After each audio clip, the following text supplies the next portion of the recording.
장성광업소 조기 폐광까지 남은 시간 약 한 달여. 시간은 빠르게 흐르고 있지만 폐광 이후 대책은 전무한 상황입니다.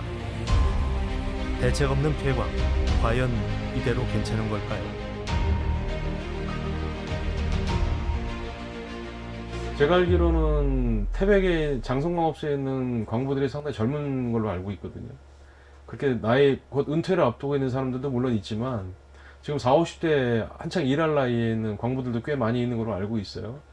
그래서 이분들한테 광해 복구 사업에 투입될 수 있는, 아마 충분히 그런 걸 할 수 있는 분들이라 저는 생각을 해요. 광산이라는 게 문을 닫으면 반드시 광해가 발생할 수밖에 없습니다. 그러니까 하천이 오염이 된다든지 아니면 산지가 오염이 된다든지 뭐 토양이 오염이 된다든지 그런 이제 광산을 위한 오염들이 그 주변에 많이 끼치게 돼 있어요. 뭐 예를 들어서 광산에서 땅속에 캐냈던 그런 각종 부산물들을 밖에다 버리게 되면 안에 있던 중금속들이 외부로 노출이 되기 때문에 그것이 뭐 그 비를 맞거나 이러다 보면 그 지하수로 또 들어가게 돼서 중금속으로 오염이 되는 그런 경우도 많고요. 그래서 이런 것들을 전부 다 일컬어서 우리가 광해라고 얘기합니다. 광해. 그러니까 한 광산이 못해도 30년, 뭐 한 50년, 60년 이렇게 광산 활동을 하다 보면 그 주변은 당연히 황폐해지게 마련입니다. 그래서 저는 이 광산에 근무하던 광부들 중에 노동력을 계속해서 제공할 수 있고 건강한 상태라 그러면은 이분들이 광해 복구하는데 재취업을 하는 거죠. 물론 지금도 일부 그런 사람들이 있지만은 극히 소수고, 그래서 이분들을 별도의 이제 모집을 해가지고 하나의 공단이라든가 이런 걸 만들어서, 예를 들어서 장성광업소 문을 닫는다 그러면은 문 닫고 나면 장성광업소에 뒷정리해야 될 게 상당히 많습니다.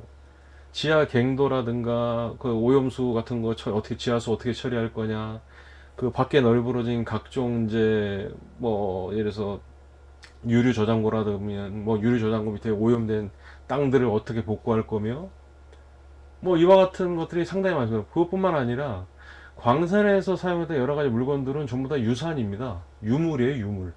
그 당시에 사용했던 이 유물, 그런 것들은 별도로 모아야 되거든요.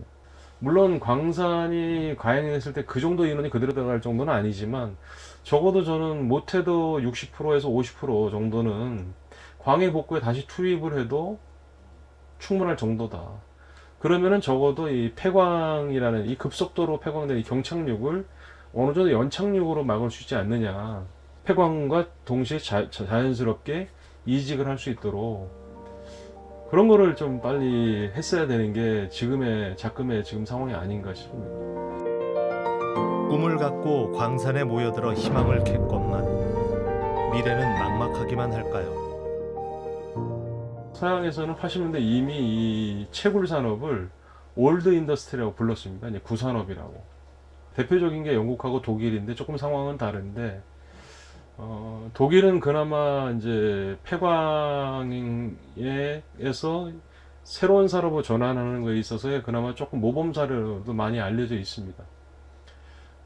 예를 들어서 독일 같은 경우는 폐광에 앞서서 한 10여 년 전서부터 각종 계획들을 세웁니다. 폐광 후에 그러면은 이 광부들은 어떤 식으로 전업을 시킬 건가? 폐광 이후에 이 오염된 하천들은 우리가 어떤 식으로 정화를 할 건가? 폐광 이후에 이 현지에 있는 이 광부들, 이분들을 재교육을 또 어떻게 시킬 것이냐? 또 오염된 토지들은 어떻게 정상적인 토지로 바꿀 거냐? 뭐 심지어는 불모지였던 이 폐광으로 불모지였던 땅을 어떻게 하면 잘 개발할 수 있는 토지로 바꿀 거냐? 이런 다양한 이제 노력들을 가하죠. 그러면서 가장 또 대표적인 게 80년대 후반에 바우하우스라고 하는 건축가 집단이 건축을 가지고 이제 실험 집단이라고 합니다. 이 사람들이 이제 폐광 지역에 학교를 세우면서 이분들한테 이제 소위해서 실험 주택 같은 걸 많이 짓게 해요. 그러니까 광산이 폐광되면서 거기에 지원하는 지원금을 가지고 각종 예술가라든가 건축가들로 하여금 거기에 이제 새로운 주택을 짓게 하고 새로운 실험적인 그런 예술적인 그런 작품도 만들고 또 디자인 스쿨도 만들고 그러니까 폐광에 대한 철저한 대비를 해 간 거죠. 그러다 보니까 1987년, 88년에 시도했던 이런 것들이 애초에는 30년 계획이, 30년 프로젝트였었습니다. 30년 프로젝트라고 했는데 불과 27년 만에, 그러니까 독일의 대표적인 이제 그 에센이라는 동네인데 거기에 이제 2017년에 이 사람들이 선언을 합니다. 뭐라 선언하냐면 여러분들이 이제 그 라인강에 가서 목욕을 해도 좋습니다라고. 그러니까 오염된 하천이 이제는 수영을 해도 되는, 목욕을 해도 되는 하천으로 바뀌었다는 거죠. 그게 이제 1990년에 시작을 했는데 2020년까지 한 30년을 계획했는데 3년을 앞당긴 거예요. 그러면서 이제 동네가 굉장히 깨끗해지고 환경 오염들이 다 정화되고 하니까 오히려 외국의 기업들이 더 투자를 하는 거예요, 그 지역에. 그러니까 광산에서 일을 했던 광부들도 있지만 이분들이 재교육을 받아서 노동력도 굉장히 수준이 높고, 그리고 환경도 좋아졌고 수질도 깨끗해지고 하니까 외국의 대체산업들이 알아서들 투자를 하는 거죠. 그러니까 오히려 폐광이라고 하는 악재를 호재로 전환시킨 아주 대표적인 사례이고요. 물론 우리나라하고 뭐 여러 가지 여건이나 이런 것 좀 다르지만 폐광 이후에 인구 유출이 거의 없었어요. 에센이 60만 명인데 그래도 좀 영향을 받아가지고 폐광 때문에 한 4만에서 5만 정도가 인구가 빠졌다고 얘기하더라고요. 그러니까 60만에서 4만에서 5만 빠졌는데 난리가 났는데 우리는 얼마가 빠진 거죠? 우리는 12만 5천에서 거의 10만이 빠졌는데도 그냥 우리 이 지역만 뭐 애타게 생각하지 밖에서는 전혀 뭐 여기에 대해서 관심도 없잖아요. 그러니까 그런 게 조금 문제고, 그런 것들이 이제 지역의 이제 인구 공동화를 막는 유럽의 아주 대표적인 사례라 할 수 있습니다. 저는 철암이나 이런 데 가보면 충분히, 그리고 거기에 또 어마어마한 그 선탄장의 경관이라는 게 있어요. 경관도 훌륭한 관광 자원이거든요.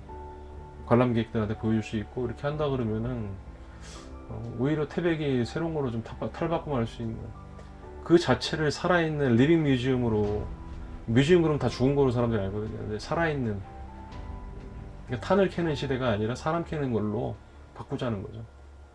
탄은 그만 캐고 사람이 갱도 안에 전부 들어가 보고 어떻게 지내는, 물론 안전장치는 다 해야 되겠지만, 그러니까 그런 식으로 좀 했을 때 뭔가 새로운 경험을 관람객들한테 보여줄 수 있고 이렇게 한다 그러면은 오히려 태백이 새로운 걸로 좀 탈바꿈할 수 있는, 물론 적지 않은 예산도 들어갈 거예요.